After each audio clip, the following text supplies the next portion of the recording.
Hi guys! Here's another balita. Dahil si Gian ay mag-o-open daw ng kanyang business, nagpa-practice nga, siniseryoso niya, ngayon ay nag-order siya ng basil na plants at saka ito ay yung semolino. Tingnan natin kung ano ito guys. Tingnan natin. Ipakita ko sa inyo. Let's go. Let's go. Tingnan natin. Tingnan natin ito. Tingnan natin ang laman. Ito in-order sa pag ganitong itim ay parang Lazada yata o Shopee ito. Shopee pala ito. Wow! Look at this. Oh, gamit sa pizza. You know why? Bumili tayo sa online. As usual guys, walang stock dito. Kasi bibihira naman talaga nagtitinda ng ganito sa mga stores. Ngayon, ay kailangan ito para maging authentic at talagang original yung ating pizza. Ito yung isa pa sa factor or ingredient na important para yung ating pizza ay maging authentic at lasang-lasang Napolitana. Kasi ang original pizza ay galing sa Naples. Yun na sila ang nag-invento nito guys. Kaya pakita ko sa inyo kung ano ang semolino.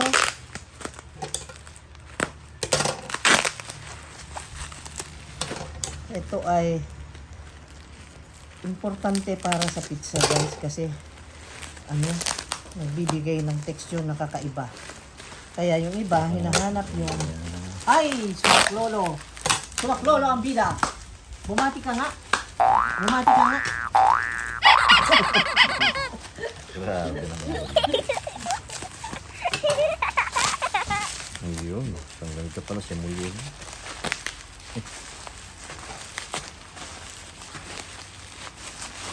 Ayan. Ay, apat pala. Bantugra ng mahal dahil.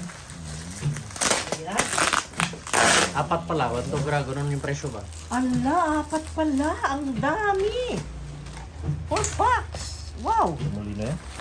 Oh, semolino ito. Maganda ito para sa pizza. Okay. 4 packs of semolina.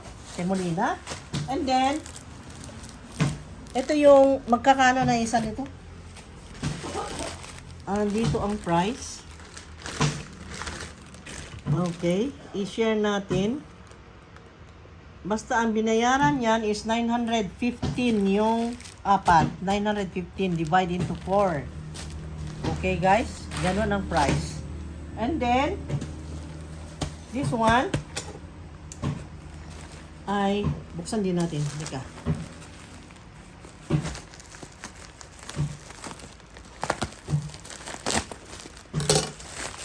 Ito, hindi ko alam kung ano ito. In-order ni Gia. Siya lang nag-order nito. Uy, ano ito?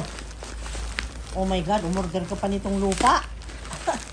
Oh my God, umorder siya ng lupa. Oh, walang kasamang bahay. Hindi lupa't bahay ha. Bahay at lupa dapat. Ano yan? Soilless seed.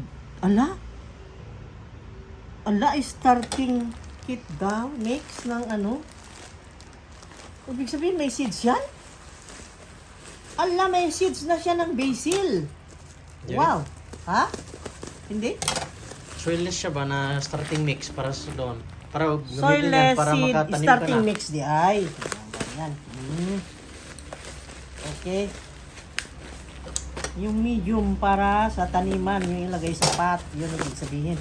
At ito naman, soilless seed starting mix. Okay. Oh, yan, ganun pa rin.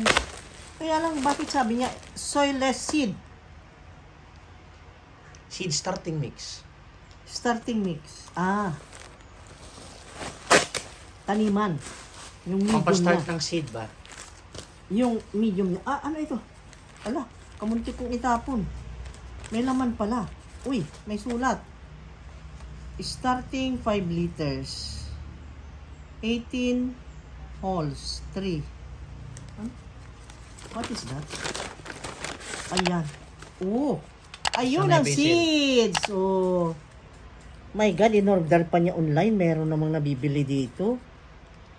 Oh my God ka. Talaga naman. Ito yung sweet basil na kinakain ng langgam. Meron ding libre silang seed na binigay din. Asan ito? Hmm. Ang dami nito ah.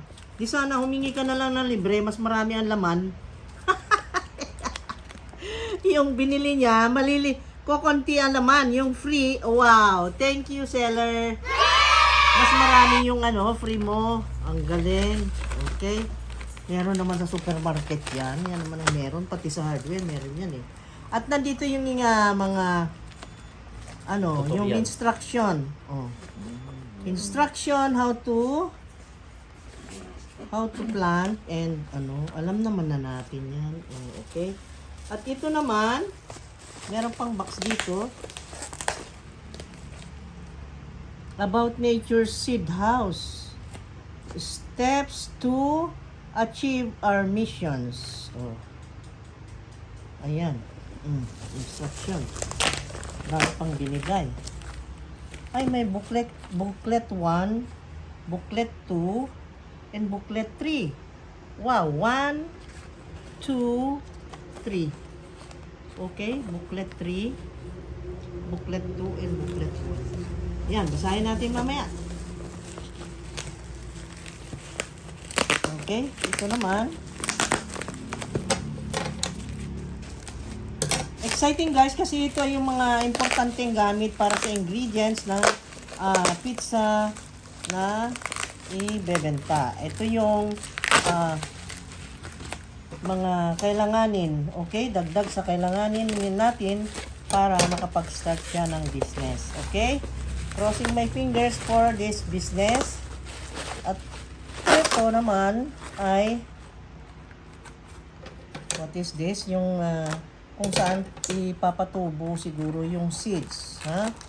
Yung gamit, yung pots na maliliit. Oh, yung parang lagayan lang ng cupcake.